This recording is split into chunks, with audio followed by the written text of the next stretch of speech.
Don't engage alone. We do this together.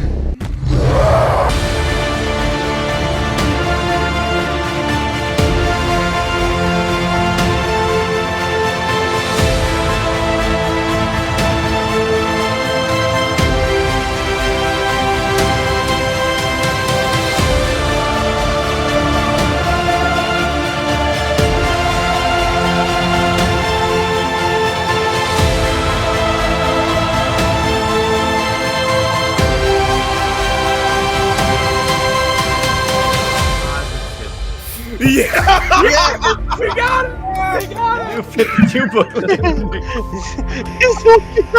it! Somebody clip this one. Welcome to Justice League Unlimited Rewatch. I'm Jared. I'm here with Nick from the Phoenix Press. What's up, brother? This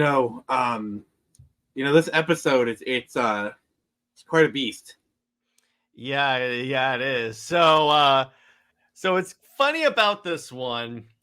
The amount of Serenity / Firefly actors that are in this, like Gina Torres playing Vixen, and Nathan Fillion doing Vigilante, and I'm like, As soon as I heard Vigilante's voice, I was like, shiny. I Yeah. love that. I'm like, yes. I swear by my pretty floor bonnet, I will end you. You have to have something Firefly in the thumbnail, brother. I probably will, yeah.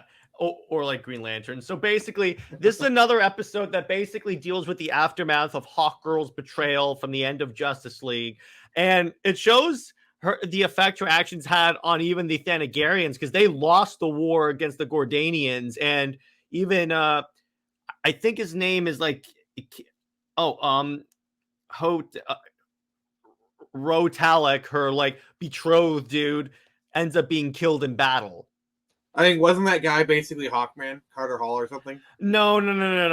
Hawkman shows up later in the show, but it's like it kind of, but no, the actual Hawkman shows up later in the show.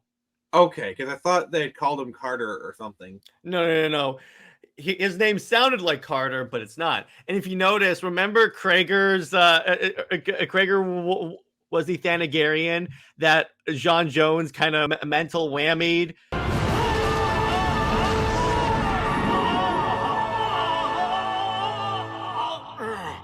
We now see the effect of it. He's now paralyzed in a suit. He's more machine now than man. Yeah, that actually works. So it's kind of funny is that shows that you don't want to mess with John Jones at all. No, you will get messed up.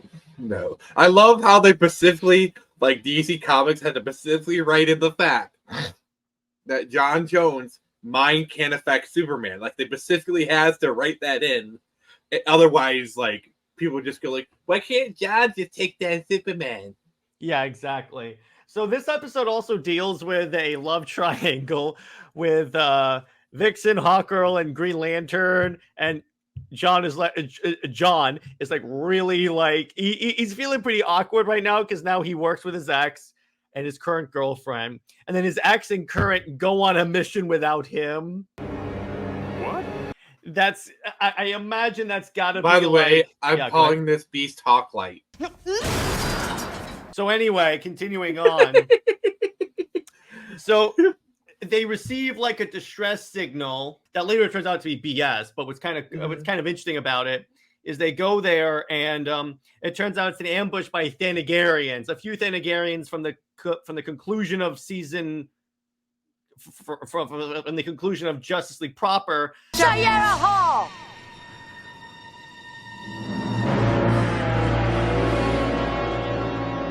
And I like how this episode basically places her where the Thanagarians see her as a traitor. The Justice League still doesn't trust her, at least the two that send her there. And she has to she's constantly earning back the trust of the people she betrayed. Mm-hmm. And we even get how like Vigilante was captured and tortured. So he was even active during the thing. Yeah, I mean, I imagine a lot of the heroes would be. Also, is this the first time Vigilante has actually been voiced in the show? Yeah, I think so, because he's shown up in other episodes, but he hasn't. Oh, he's basically the animator's favorite background character. Mm-hmm. Him and yeah, Shining exactly. Knight. Well, he's a cowboy, so why not? It's a cowboy. that's Yeah, I hanging mean, out. who with doesn't love gods. their fixed chick shooters? Yeah, exactly. It's interesting there. I like it. And there's even a moment in the episode where like you think Vixen is going to turn in Hawkgirl, but it's all part of a. I like how this episode ends because it's basically like she and Shayera go off by themselves, and you think they're gonna go like fight or anything like that, and that's what John thinks, but they're actually laughing about John over drinks.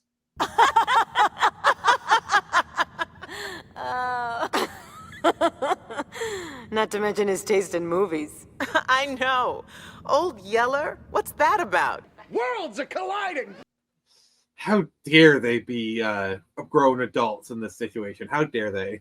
Mm-hmm. Yeah, it's kind of cool. I like that. It's kind of cool. I also love like how both of them kind of say like, yeah, I still have feelings for John, and then Vixen's like, I'm gonna finish what I started. Like, I love like, you have feelings for him, but I'm gonna fight. Like I love it. Yeah, they're both gonna fight for it. Can we just say Gina's amazing in anything she does? Gina Torres, man. This is the third Firefly actor in this show because Morena Baccarat is Black Canary. Take my love, take my land. They just need to have Vixen, Vigilante, and Black Canary team up. Yeah, this is like in Halo because Nick, I don't know if you noticed when we were playing Halo 3, but Nathan Fillion, Adam Baldwin, and Alan Tudyk all voiced Marines. And then they would all play major characters in ODST. They're three of the squad mates. Play ball! Let me turret. You suck at it. Shiny. Yes, exactly. Shiny. I want to cover really Firefly cool so bad. That. What? We need to cover Firefly. Yes, we do. Wait. Who created Firefly? I don't care. It'll be on your channel. Like I can't put that on my channel.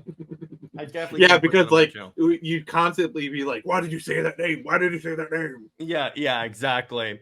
And so Nick, what did you think of this episode overall? Favorite parts? Go crazy. Yeah, like I said, I definitely enjoyed like realizing it was Nathan Fillion. That was a good little treat. I did like how they even fooled the viewer about what their plan was. I thought that was pretty clever.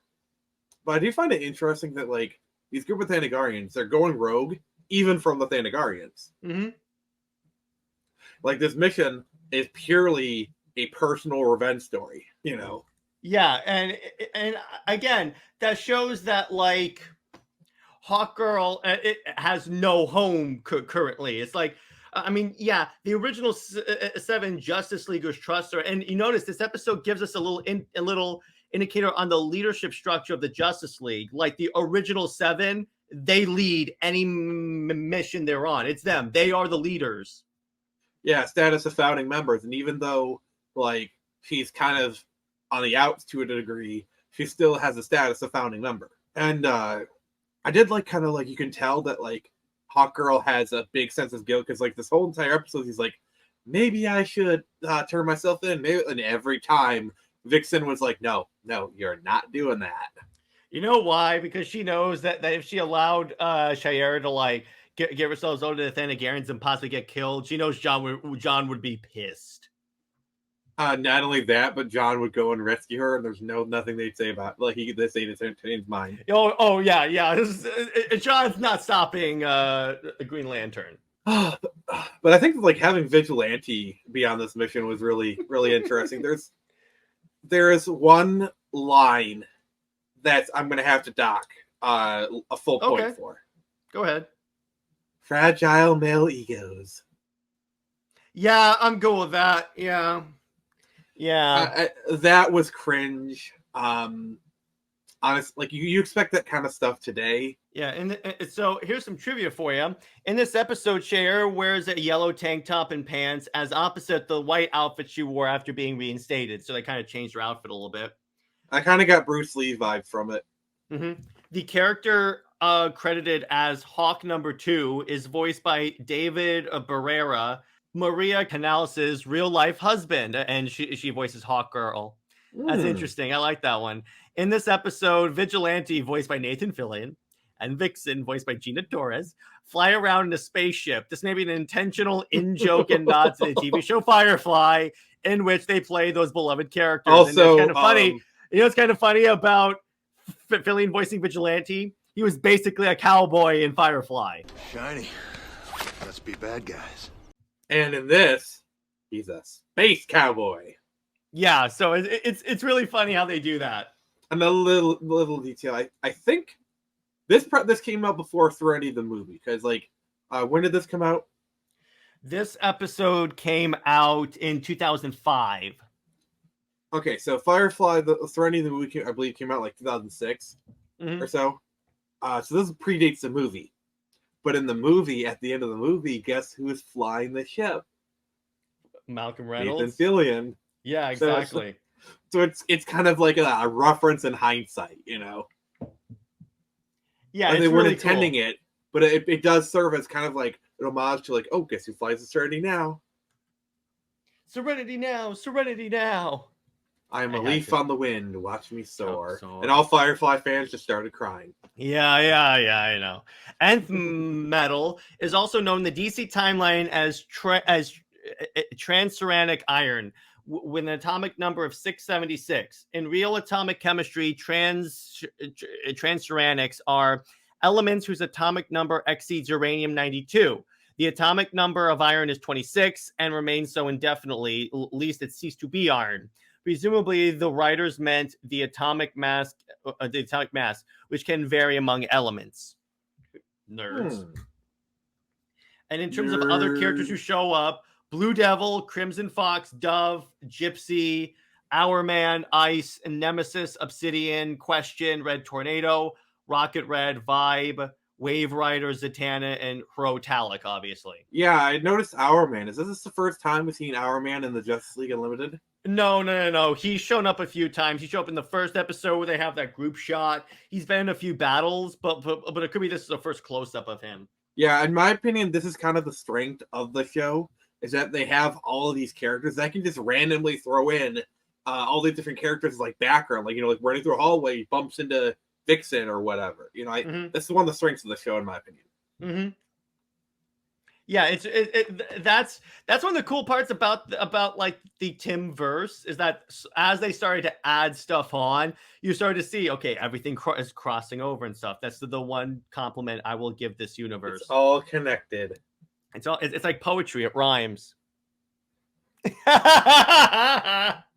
Yes, I had to drop it. The only reason I'm not exiting this recording in protest is because I make that reference all the time, and how dare you steal my joke? Yes, there you go. Now, all right, so how do you rate this out of 10, including your point off for that line? This gets a 7.5. Okay.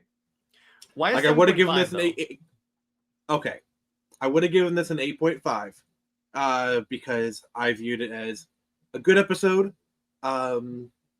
It marginally does character development, has some cool stuff, but it's largely a very thin story, Mm-hmm. But that line, I took a full point off, so that's why it's a 7.5. Okay. Me, I give it like an 8 because I like the story of this episode. I like where it places Hawkgirl. I would have given it a 9 if it were not for that line. So I'm like, yeah, I got to do that. That's one of those things where I probably would not have taken it off if I were reviewing it in the time it was coming out. But with everything that's crazy in today's online discourse and culture, I'm like, yeah, I got to take that off. The reason I did a full point instead of a half point is the show is usually really good about this kind of stuff. And the fact that they did such a very bad line and it kind of comes out of nowhere, it does kind of ruin the enjoyment for me a little bit. Yeah. So on that note, let's wrap this one up. We are going to be discussing next week the episode. Now, next week's episode is going to be pretty interesting because we are starting a series of episodes dealing with a certain organization known as Cadmus. Yes, the legendary Cadmus arc, where our first episode will be Question Authority, the return of Huntress, as a matter of fact. Is this the A equals A episode? I don't know, but we'll find out next week. So on that note, everyone, stay heroic, and we'll be sure to see you in the next one. And by the way, real quick, be on the lookout for tomorrow because it's coming out on Tuesday. Talati and I will be streaming Suicide Squad Kill the Justice League. So see you later, everyone. Remember, Lois Lane is Lois Lane. I'll see you later.